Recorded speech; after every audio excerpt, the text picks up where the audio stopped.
Reading your book, that just seemed like a standout challenge in your life, 2013, with the snowstorm.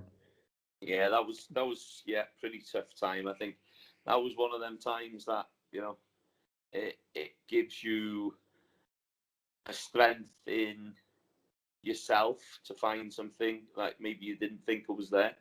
It was tough, and a lot of the things that I seen was a job to comprehend even as a farmer, and some of the decisions you had to do were very, very difficult. When you got a gun on your back and you know that if you don't put that sheep to sleep, by the time you get down and get back up to that one, the crows will have got their eyes, or the fox will have got a throat. So you've got to make these decisions, and it's not easy. You have to live with yourself, but it made me a stronger person. It gave me opportunities to do different things, opened so many doors for me that I never even thought of, to be honest with you. I got an occupational documentary from the BBC for 12 months after that. They followed me on that journey, which was truly amazing. One of the things that really resonates with me, and I think a lot about that year, was I haven't mentioned the ponies. So we've got the Carnedau ponies on the mountain here. There's only 220 of them left in the world. Okay. Yeah. They've been running on these mountains since the Celtic times. Yeah. And you don't make money off them, like. No, they've been an absolute loss to us financially for it. Yeah. But I don't know what it is, but my father's the same, I'm the same, my sons are the same. There's something magical, mystical about them, and it's not about the money. It's about keeping living Welsh history alive, and our family's been part of that for 370 years. But that year, 100 of them died, with the foals and the thing. And how many sheep? About 80 sheep, but I couldn't tell you how many lambs. So many aborted after. It was just absolutely, it was heartbreaking. But the ponies, the day we buried them, we had a delegation from Welsh Government. As you know, you're not allowed to bury anything on the farm, but I fought really hard, and that was to do with social media. And the First Minister of Wales, Gareth Wyn Jones, then gave us the right to bury the ponies. So we did one hole on this side of the mountain and another hole on the other side. Because you couldn't draw them home, or you couldn't. They were stuck, weren't they? For people who don't know. Yeah, there was too much snow for us to bring them down, but we could drag them on the mountain. We could get up to the mountain, but to bring them from there, and it would have cost us thousands to send them off to the knackers as well. And that would have bankrupted the society, the pony society. So everybody that could, had a bike or a tractor and could get up there, came up and helped. And it was surreal because as somebody that's on that mountain every single day at dawn and dusk, I was passing these ponies. I knew these ponies, and to see them, dead there, foaling, or had just died in the snowdrift, it was difficult. Yeah. So we buried them that day, and as I was coming down on the quad, it was just getting dark, and I turned into the farmyard.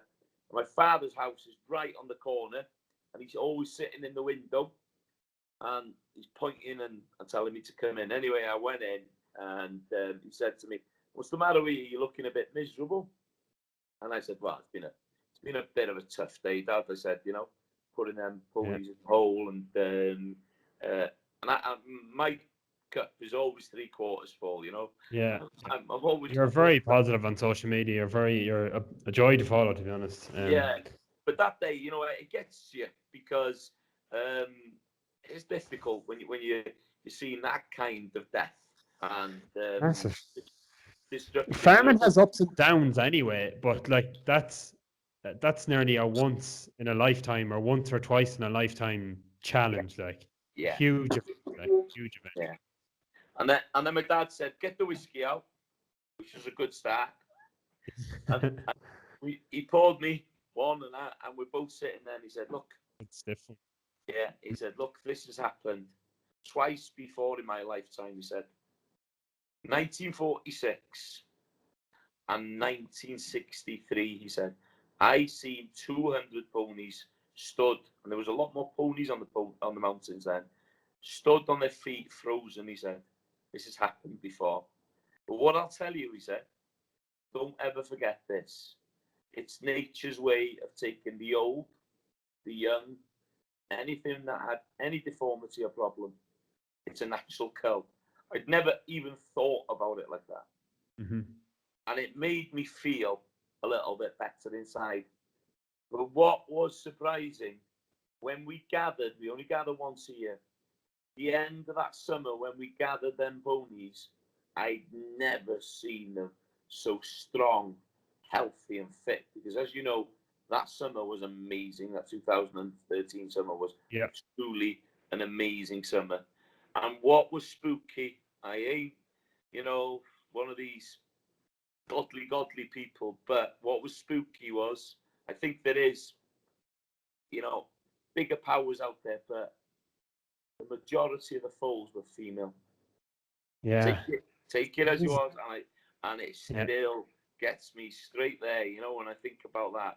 And it just proves to you, nature has its way of dealing with every situation, and it will bounce back. It's like humanity will bounce back from this absolute pandemic atrocity that's happening across the world. We will. There will always be a light at the end of that tunnel if you know where to look and how to find it. Yeah, that's class. Yeah, just it's very important to have that perspective, because like something like that, and it happens to everyone like that, they sort of have that sort of real challenge or something massive happens, that it's so important to sort of think about it and find the perspective, like the right way to look at it, because you could also look at it and just, it could nearly finish you, and it could just put you off farming. Like, because it's something like seeing that, like, and going through that, it'd be well worth a watch for anyone. There's a short YouTube documentary if you want to go on YouTube and watch it, but like unbelievable, like just like, you're just going, and people have seen that before. I heard Dad telling me about times when there's been snowstorms up in the mountain, and that you just come on springtime after it's thawed, and you're just coming on like piles of sheep that have died, like, and